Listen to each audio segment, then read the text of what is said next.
المصري ايه الاسباب اللي وصلتنا لهذا؟ وايه اللي المفروض واجب علينا ان احنا نتحصل فيه قدام هتسأل هيطلع لنا اعداء منين؟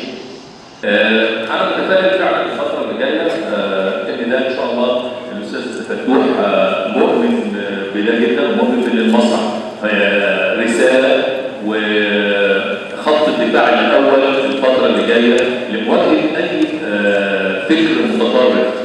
المسرح هو اللي ممكن يقدر يعمل ده.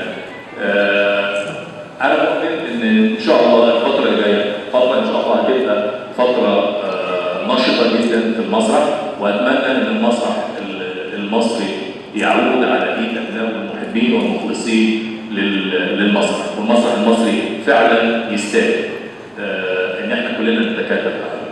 انا بشعر جدا ان انا احد المنتمين لعرض بلاد الفتوح.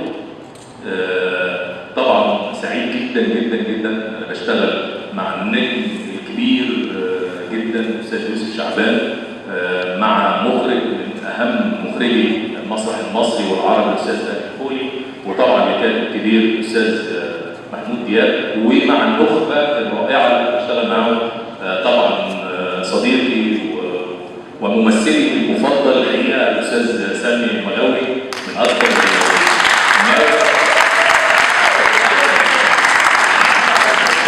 الناس اللي انا ببقى مبسوط بيعمل لي حاله انبساط وبهجه كده وانا بتفرج عليه. فما بالك بقى الحمد لله ان انا ببقى معاه على المسرح، فان شاء الله حاله الانبساط دي تبقى جوايا وجواه وللساده الجماهير. ونقع السكينه بسيط تحت